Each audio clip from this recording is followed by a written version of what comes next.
Bon, Sylvestre, on se connaît depuis 2004, Ouais. quand tu travaillais avec ce qui est devenu le président de EKES, l'abbé Apollinaire Mulungu Malumalu. Ouais. Et donc, depuis là, on a toujours eu la possibilité de collaborer. Et à Ouais. partir de 2012, bien entendu, tu as commencé à travailler aussi avec EKES. Ouais. Dis-nous donc où tu as travaillé dernièrement, qu'est-ce que tu as fait avec EKES et les activités que tu fais avec nous. OK. Merci beaucoup, Fabio, pour cette opportunité. Je peux dire qu'avec EKES, quand même, il m'a permis un peu d'ouvrir les horizons. Des horizons de telle sorte que j'étais habitué à travailler dans un environnement où vous travaillez avec les gens du même pays, la RDC. Et quand même, avec EKES, j'ai pu travailler avec différentes personnes de différentes nationalités. C'est une organisation multiculturelle, mais aussi avec des experts de longue date à terme d'élections.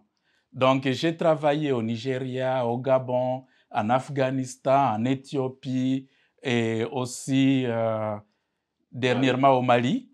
Et donc, ce sont des connaissances. Et partout où j'ai travaillé, j'ai contribué à l'avancement des projets. Mais à EKES, on ne contribue pas seulement, on apprend aussi.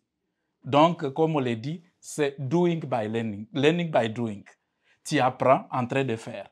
Et EKES te donne cet apprentissage parce que tu travailles dans un milieu multiculturel où tu dois savoir gérer les autres personnes, gérer aussi les gens avec qui tu travailles, mais aussi EKES travaille avec les locaux. Donc, il faut s'imprégner dans les milliers de locaux pour aussi travailler avec eux, connaître aussi leurs habitudes, connaître ce qu'ils veulent. Et donc, je peux dire qu'en tout cas, avec EKES, j'ai pu aussi grandir à connaissance, mais aussi à maturité, mais aussi avec le leadership de Fabio. Ça, on ne peut pas quand même ne pas le dire. Et donc, quand on a un beau patron, on travaille très calmement et surtout la flexibilité que EKES nous donne.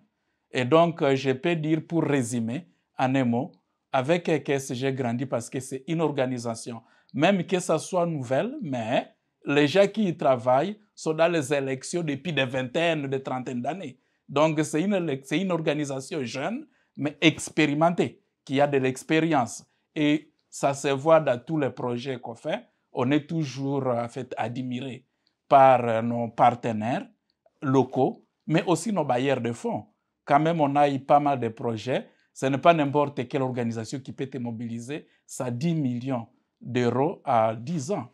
Donc, je peux dire qu'en tout cas, EKES, c'est comme une maison pour moi. C'est la maison. Et j'aimais ça vraiment heureux de travailler avec EKES.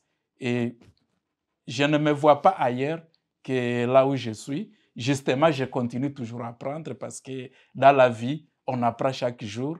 Mais EKES me donne cet environnement d'apprentissage, mais aussi de donner un peu de ce que j'ai reçu. Voilà ce que je peux dire. Merci Sylvestre et merci pour les compliments. Nous, on serait intéressé à faire savoir tes expériences dans les réseaux des compétences électorales régionales en Afrique et continentale. On sait très bien qu'avec avec l'abbé Malou Malou, quand il était président de la commission électorale de la RDC, mais aussi avec EKES, tu as pu contribuer à tout notre travail en ce qui concerne notre partenariat, surtout avec l'Union africaine, avec la SADC Electoral Commission Forum, et aussi tout ce qui est dans l'ECOWAS et dans les 10 pays de la communauté des États économiques de l'Afrique centrale, la CEAC. Oui. Ça, je peux dire parce que c'était quand même un élément important qu'il fallait ajouter. Donc, avec déjà l'AB, on travaillait avec les réseaux RESEAC, les réseaux de compétences électorales en Afrique centrale, où on a créé un site de savoir, justement, même EKES a été parmi ceux qui ont appuyé ces réseaux. Et on a travaillé aussi avec l'école de formation électorale FEAC, qui aujourd'hui continue et que EKES a appuyé aussi au début pour quand même son évolution. mais aussi j'ai travaillé avec le RSF, par exemple, sur d'autres projets, et même pas de l'observation, par exemple au Canada, et avec ICF SADC et le réseau de l'ECAC qu'on avait vraiment, que l'abbé a animé pendant un long moment et qui aujourd'hui a besoin de caisses pour quand même essayer de se relancer un peu, et avec l'Union africaine dernièrement.